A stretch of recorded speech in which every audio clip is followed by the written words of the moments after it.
I wrote a letter of almost 6.5 pages, but they picked only one sentence.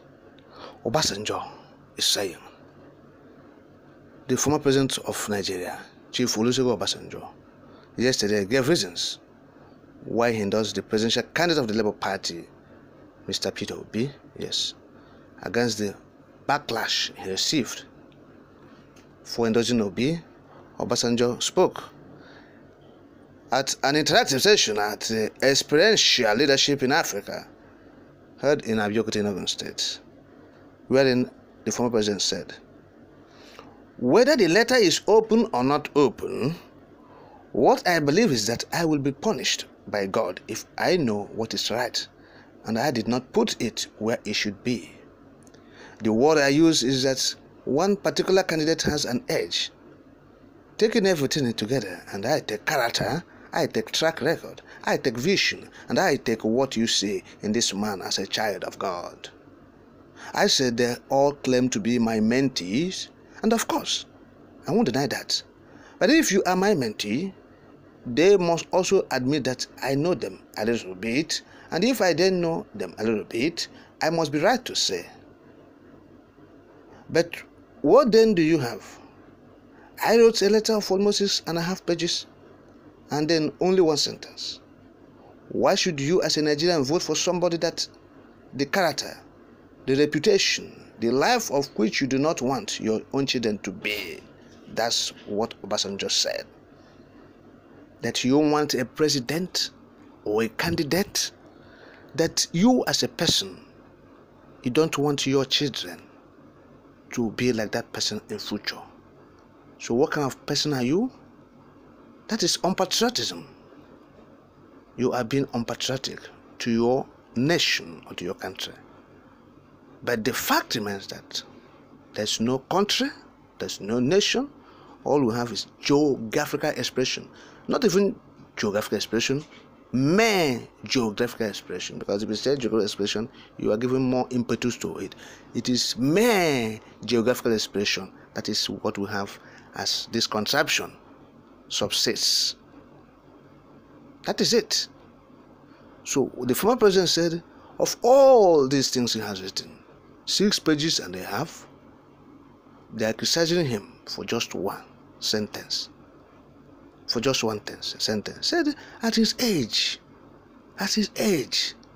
he will not deny Nigerians the opportunity to hear the truth from him.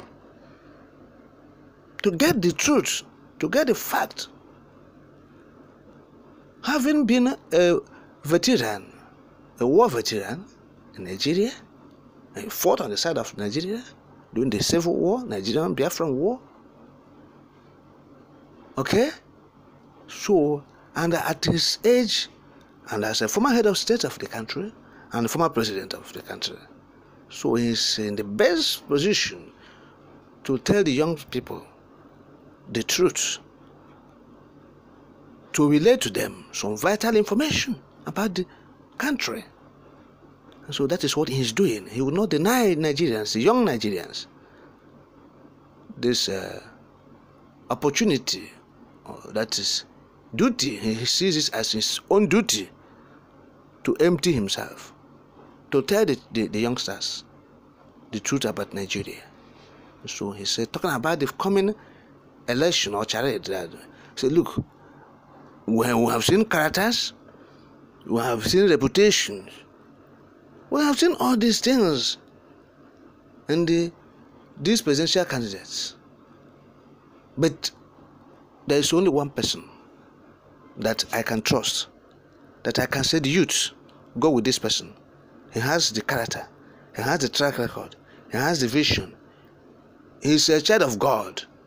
And he said that is the presidential candidate of the Labour Party.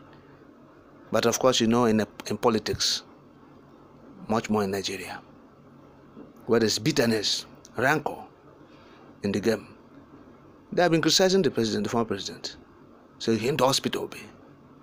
Those in the All Progressive Congress, Ahmad personal career, and people deceiving people. Those in that party, they have been crying wolf, blue mother, complaining from pillar to post about Obasanjo's letter because of the endorsement. Obasanjo said, it's not my first time of endorsing a presidential candidate. Said during the 2015, he did endorse the incumbent Buhari. He did endorse him. Okay? And so that is what the former president is saying. That he is interested in seeing a future for Nigeria. These men are the people who have seen the country. They have seen the trajectory. They checkered history of the conception. And they feel that they have to make amendments. That's how Obasanjo sees it. To bring enduring peace, to heal the land. To heal the land. What we are saying is just that some of these things has been overtaken by events. That's all. Obasanjo said he's sincere. These are people who want this country to survive as they want to depart. As they are almost nearing their time of exit. So they want the country to be better. They want the country to fare well as they are nearing their exit. As youth, they must have, committed themselves to one mistake or the other. But at this age in their life, they feel that they have to right some wrongs. But we said those things has been overtaken by events. So the Igbo man is not in dire need or agitating for presidency of Nigeria. The Igbo man is talking about freedom. Complete freedom. That is it. Look, when you see the foundation of this country, when you see, how Nigeria is moving, when you see the layers, when you see the constitution of Nigeria, you know that there is nothing that can be done to remedy Nigeria. There is nothing. We have said it. If you bring the issue of restructuring tomorrow, the North will say, wow, you want to destroy them. Okazumi P2B becomes the president, and he wants to restructure the country. And you know how the North has been opposing this restructuring, vehemently opposing it. And they will say, the Igbo man has come. Isn't it? They have, almost, they have the majority, not almost, majority in the Federal House of Representatives and the Senate, not in Nigeria. So you think that they will endorse it?